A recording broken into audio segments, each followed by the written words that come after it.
Hello student, class 12th। आज पिछले में हमने बताया था कि हेलो एल्केन के आईपीएसी नाम और साधारण नाम के बारे में। इस बार हम उसके हेलो एल्केन के बारे में पढ़ेंगे। आइसोमेरिज्म यानी आइसोमेरिज्म इन एल्किल हैलाइड है। एल्किल हैलाइडों में समझौता, आइसोमेरिज्म इन एल्किल हैलाइड में समझौता। इसमें आप समझौता को जानते हैं। इसमें समझौता 3 प्रकार के होती है। ठीक, 3 प्रकार की समझौता होती है। एक स्थान समझौता, दूसरा श्रृंखला समझौता, तीसरा ऑप्टिकल आइसोमेरिज्म यानी प्रकाशीय समझौता। प्रकाशीय समझौता मतलब इस तरीके से, स्थान समझौता मतलब कि समझौता क्या होता है ये जानते हैं। प्रीवियस क्लासों में आप लोगों ने पढ़ा होगा कि ऐसे कार्बनिक यौगिक या ऐसे यौगिक जिनके मॉलिक्यूलर फार्मूला यानी अणुसूत्र समान परंतु संरचना सूत्र भिन्न भिन्न होते हैं, उन्हें हम क्या कहते हैं, समवायी। और इस प्रकार की घटना को समझौता। अब इजीली वे में कि एक अणुसूत्र क्या है, C2H6O, ये एक अणुसूत्र है। या ये नहीं जानते हैं कैसी कैसी संरचना, ये अणुसूत्र हो गया। अब इसकी 2 स्ट्रक्चर हम बनाते हैं। जैसे देखिए, स्ट्रक्चर जब भी बनाएंगे इस तरीके से, तो आप एक H इस तरीके से एक स्ट्रक्चर बन सकता है। और एक स्ट्रक्चर आप बनाएंगे COC H ये हो गया। अब आप यहाँ देखेंगे, यहाँ जो है OH ग्रुप है, यानी इसको हम CS3 C2H5OH CS3OCS3 ये 2 रूप हो गया। तो आपका एक तो फैक्टर ये हो गया, एक तो ये हो गया एल्कोहल, एक ईथर हो गया। ये एल्कोहल और ईथर दोनों अलग है नहीं, एक OH है एक ऑक्सीजन। ठीक, तो इस तरीके से आप कह सकते हैं कि 2 रूप इसका मालूम पड़ गया। अब इसको हम कैसे समझौता कहते हैं। अब ये एल्कोहल ग्रुप है, ये ईथर ग्रुप का होता है, यानी अणुसूत्र एक ही है, लेकिन जब इसका स्ट्रक्चरल फार्मूला आप बनाए तो इसके नाम अलग हो गए। अर्थात कह सकते हैं ऐसे यौगिक जिनके अणुसूत्र समान परंतु संरचना सूत्र, भौतिक गुण और रासायनिक गुण तीनों भिन्न होते हैं, उसे समवायी कहते हैं। और इस प्रकार की घटना को समझौता, अर्थात यह दोनों एक दूसरे के क्या हैं, आइसोमर यानी समवायी। और ये जो घटना दर्शा रहा है वो समझौता होता है। समझ में आया। जैसे अणुसूत्र देखिए एक ही है, लेकिन संरचना सूत्र अलग हो गया, तो इसके नाम अलग हो गए। एथिल अल्कोहल, इसका भौतिक गण पीने योग्य है, और इसका डाई एथिल ईथर हो गया। ये एथिल अल्कोहल है, ये diethyl ether dimethyl ether. ये मेथिल है, ये भी मेथिल है, ये ईथर समूह है, इसलिए इसका नाम क्या है, डाई मेथिल ईथर। समझ में, यही है समझौता। और भी रहते हैं, इसके कई प्रकार होते हैं। इसमें एक है कि एल्किल हैलाइड जो समझौता रखता है वो स्थान समझौता।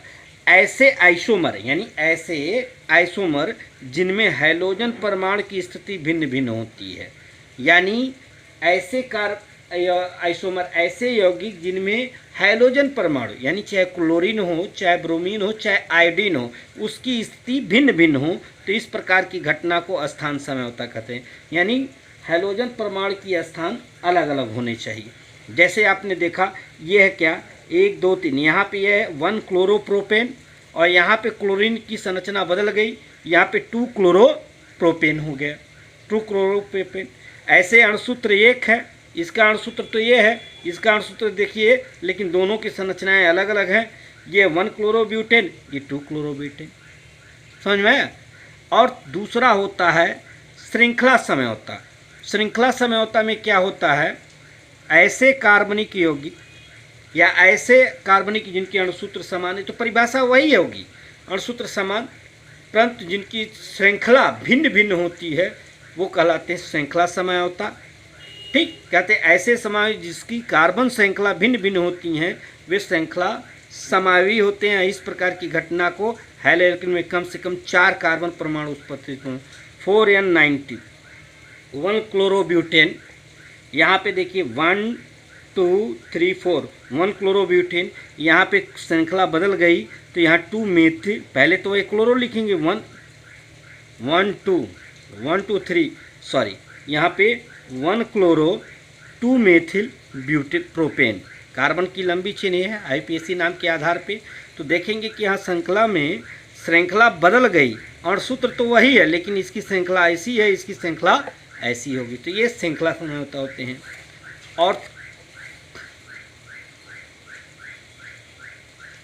और इसके बाद तीसरा होता है ऑप्टिकल आइसोमेरिज्म। ऑप्टिकल आइसोमेरिज्म में क्या है आगे देखते हैं। ऑप्टिकल जानते ही हैं, ऑप्टिकल आइसोमेरिज्म ऐसे अणु दर्शाते हैं जिनके पास कायरल परमाणु उपस्थित होता है, असममित कार्बन परमाणु उपस्थित होता है। तो कहेंगे क्या, ऐसे एल्किल हैलाइड जिनमें कम से कम एक असममित कार्बन युक्त हैलाइड प्राप्त होते हैं, असममित कार्बन युक्त हैलाइड प्राप्त होते हैं, उन्हें असममित कार्बन परमाणु प्राप्त होते हैं। तो ऐसे एल्किल हैलाइड क्या दर्शाते हैं, समावयी दर्शाते हैं। कैसे दर्शाते हैं, समावयी। तो क्या कहेंगे, ऐसे एल्किल हैलाइड जिनमें कम से कम एक असममित कार्बन युक्त हैलाइड प्राप्त होते हैं उन्हें प्रकाशीय समझौता यानी ऑप्टिकल एक्टिविटी दर्शाते हैं। ऑप्टिकल एक्टिविटी में दर्शाएंगे कैसे, तो हमने बता दें इसके लिए फार्मूला लिया गया। ये एक मिरर है, मतलब पार्श्व परिवर्तन होता है। ये अगर इधर है तो दूसरा साइड इधर दिखाई देगा, यही ऑप्टिकल आइसोमेरिज्म है। जैसे आप दर्पण में देखते हैं तो आपका क्या है, लेफ्ट राइट में और राइट लेफ्ट में, वही चीज़ यहाँ हो जाता है। ठीक, ये ऑप्टिकल आइसोमेरिज्म। लेकिन ऐसे कब होगा, जब कोई एक कायरल परमाणु या असममित कार्बन परमाणु है। ऐसे देखिए ये आपका उदाहरण है। ठीक, तो इनको उदाहरण कॉपी में नोट कर लीजिएगा। अब आपको बता दें असममित कार्बन परमाणु कहते हैं ऐसा कार्बन जिनकी चारों संयोजकताएं, ऐसा कार्बन जिनकी चारों संयोजकताएं भिन्न भिन्न होती हैं, यानी अलग अलग मूलक द्वारा संतृप्त होती हैं, जुड़ी होती हैं, उन्हें हम कायरल परमाणु या असममित कार्बन परमाणु कहते हैं। तो ऑप्टिकल आइसोमेरिज्म, एल्किल हैलाइड का ऑप्टिकल आइसोमेरिज्म ये होता है कि जब असममित कार्बन पर हैलाइड जुड़ा हो, ऐसे असममित कार्बन पर हैलाइड जुड़ा होता है तो उसे हम कायरल ऑप्टिकल आइसोमेरिज्म कहते हैं। जैसे आपको देख लीजिए कि ये कार्बन है, ये जुड़ा है, एक मान लीजिए CH3, एक जुड़ा है Cl, और एक जुड़ा है H, और एक जुड़ा होता है C2H5 से। यानी इसके चारों ये असममित कार्बन परमाणु है और इस पर एल्किल हैलाइड जुड़ा हुआ है। ये ऑप्टिकल आइसोमेरिज्म दर्शाएंगे, लेकिन कैसे। अब यहाँ पे जो है ये जो है एथिल है, ये जो है मेथिल है, ये हाइड्रोजन है, ये क्लोरीन है। यानी कार्बन की चारों संयोजकताएं भिन्न भिन्न एल्किल द्वारा दूसरे होते हैं। ये दर्शाते हैं क्या, ऑप्टिकली आइसोमेरिज्म। जैसे मिरर पे करेंगे तो लेफ्ट का राइट, राइट का लेफ्ट, आपका Cl इधर आ जाएगा, H तो सीधा वैसे रहेगा, ये CH3 हो जाएगा, और ये दिखाएगा क्या, H5C2। मान लीजिए ये बदल C2H5 होता है, लेकिन हम डायरेक्ट किताब में C2H5 लिखते हैं, ये बदल जाते हैं। ये हुआ ऐसे और ये हो जाएगा ऐसे, यानी ऑप्टिकल आइसोमेरिज्म इसमें होते हैं। ऑप्टिकल आइसोमेरिज्म में लेवलोज, एडेस्ट्रोज आदि बनते हैं। दक्षिणावर्त आघूर्ण करता है और वामावर्त आघूर्ण करता है।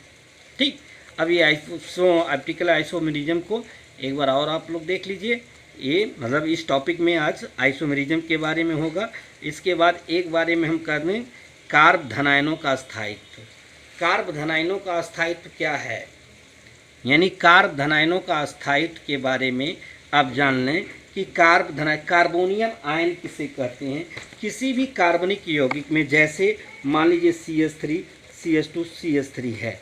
अब इसको हम कार्बोनियम आयन बनाएंगे तो कोई भी इसका एक मेटल में इसको तोड़ दिया जाए, CH3 CH और CH3 एक निकाल करके प्लस कर दिया जाए तो ये कहलाएगा कार्बोनियम आयन, कार्बोनियम आयन या कार्बोधन आयन, उसी को पढ़ते हैं। क्योंकि इसमें जब Cl निकलेगा, देखिए जैसे हैलो एल्केन में CH3 Cl है, अगर ये टूटता है CH3 प्लस Cl माइनस तो यहाँ प्लस आ जाता है, ये कार्बोनियम मेथिल कार्बोनियम आयन हो गया। ये क्यों?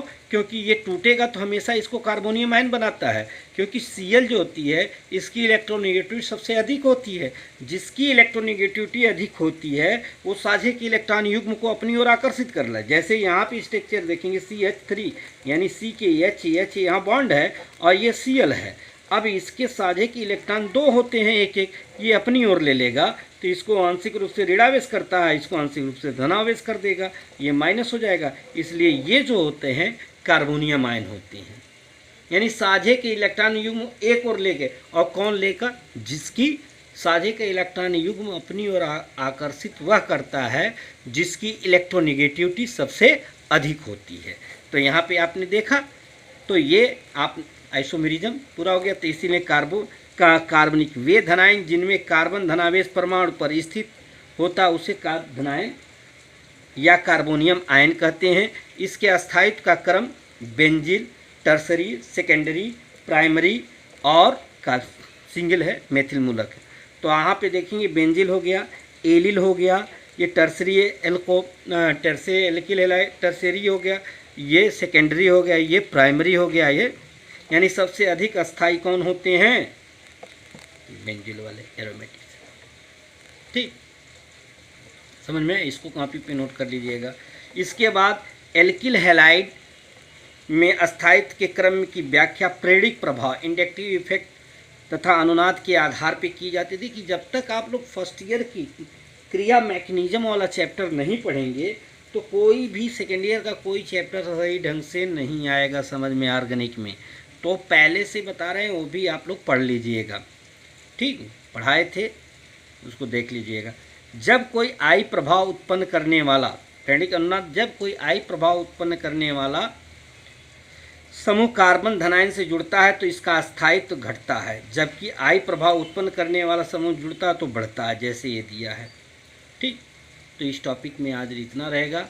अगले टॉपिक में आपको पढ़ाएंगे कि method of preparation of alkyl halide. अब यहाँ से मेन आपकी जो पूछी जाएगी परीक्षाओं में, कंपटीशनों के लिए तो वो भी सब है, लेकिन परीक्षाओं में जो पूछा जाता है एल्किल हैलाइड का प्रिपरेशन क्या है वो अब शुरू होगा। ठीक, धन्यवाद इसके लिए।